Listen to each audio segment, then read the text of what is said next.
Hey, welcome! So today we're talking about something super important that I have found has changed the game for me. Today's topic is how I stopped dieting and became the happiest I've ever been, both with my body and with my life. Hi, my name is Tanessa Shears. I'm a personal trainer and I am a passionate entrepreneur. I am all about sharing my answers with you, and today it's a huge topic. How many times have you gone on a diet and tried to lose those last couple pounds? Or maybe you're starting something new and you want to eat a bit better, but you just keep falling off because it's not sticking. I know I've personally been there, and today we're talking all about how to stop dieting and become completely happy with your body. So for me personally, I have tried a lot of different dieting and food nutrition styles to try to find what fits for me.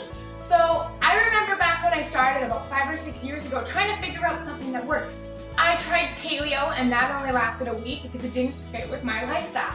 I tried following a rigorous food plan that I was given, and I followed what foods to eat when, at what times, and while that worked really well for a couple of weeks and got me on track with eating good choices, I found I got really bored and I stopped following it.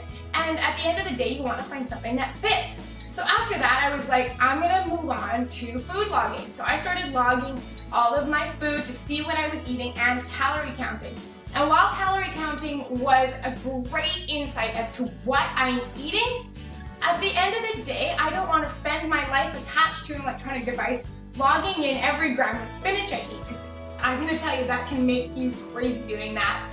And while food logging, what I found the most important thing I learned from that was it was eye-opening to see what I was eating. I found that a medium apple, what had always been determined a medium apple, when I actually weighed it out, wasn't a medium apple. It was about 1.5 times the amount of calories that originally it had said when I logged it on my MyFitnessPal. So what food logging did was it opened up the door for me to understand what I was eating. So after that, that was the third thing I tried, the food logging and the calorie counting. I then went on to doing macro counting. So I started logging very rigorously for over 6 months how many grams of protein I ate, how many grams of carbs I ate, how many grams of fat, how many grams of fiber, and that as well became very overwhelming. And while I saw amazing results off that and was able to get in the shape that I wanted, it wasn't something that was sustainable because, again, I'm food logging all the time and I'm having to be careful making exact choices, and I was finding that I was putting foods into good and bad categories. I'm sure you've been there. You know what I'm talking about when you know that that's a bad food and this is a good food. So none of this was working for me, and the problem with all these different diets we try, and we're not just limited to the ones I'm talking about. I'm talking Atkins diet, South Beach, Weight Watchers, carb cycling.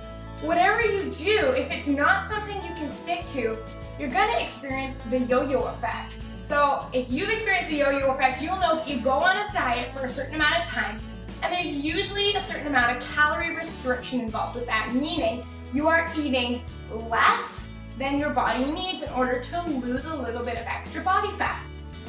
So while that's happening, what's happening is your metabolism, that's what's involved in keeping the calories burning. It adjusts down to the amount of food you're eating, so you are no longer burning the same amount of calories. So to keep that deficit going, you're gonna have to continue to reduce calories, and as your metabolism goes down, you are no longer able to eat the same quantity and see the same results. So sometimes what can happen is we experience metabolic damage. So our metabolism isn't working like it's used to. So what ends up happening is we get frustrated. So we say, this diet doesn't work anymore. So you go back to eating how you've always eaten. The problem is there's too many calories in that diet for how your metabolism has adjusted. And the problem with that is now you're going to see weight gain, but what the worst thing is what usually happens is you gain more weight than what you had lost. So it's like a yo-yo effect. You drop down in weight only to come back up a little higher. The next night you'll drop down and come up a little higher, and this can wreak havoc not only on your metabolism in your body, but your blood pressure. There are so many things. So I'm gonna ask you to do a shift in your mindset. I don't want you to use the words, I'm on a diet anymore. I want you to say, I have that I am comfortable following. It is part of a lifestyle. And what I have found in both talking with friends that I have in the industry, as well as experiencing myself, is that people that are the most successful at maintaining their weight or losing weight generally eat the same things every single day. So while that may sound boring, I want you to stop for a sec. Think about what you've eaten over the last week. What I find with my clients is that they usually don't eat about more than 20 different foods in a week. So if I look at my breakfast, it's either a breakfast burrito or oatmeal, egg whites, eggs, and blueberries. And it doesn't really change that much. And I find the same with my lunch and my dinners. I'm generally eating the same thing every week. So in effect, I want you to figure this out. Listen, I am counting calories without counting calories. Because my intake is so consistent on a regular basis, and my lunches and dinners usually consist of a healthy protein, a vegetable, and a whole grain carb, my calorie intake is relatively consistent. What this allows me to do is see how the addition or subtraction of different foods affect things over the long run. So for example, I was at Costco the other day and they had a sale on this butter chicken sauce that I really love.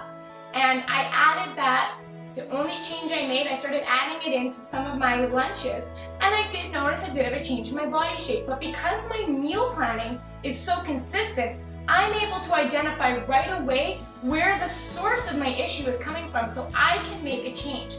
So a lot of the times when we eat so sporadically, we have no control over what's coming in. It changes all the time. We have no way of knowing where our problems are, where the adjustments are coming from.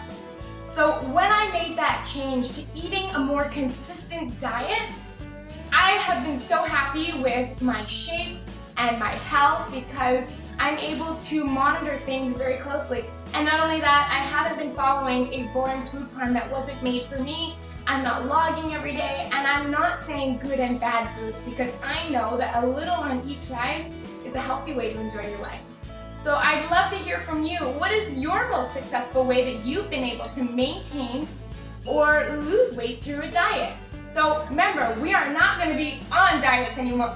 We are going to have diets. So I'd love to hear from you. Leave it in the comment. Are you on a diet or do you have a diet? Until next week, I'd love you to head over to my website, which is www.TanessaShears.com, and subscribe. I don't want you to miss any of this weekly content, and stay in the loop on what matters to you with health, fitness, and self-care. So until next week, thanks for tuning in, and I hope you can start having a diet too.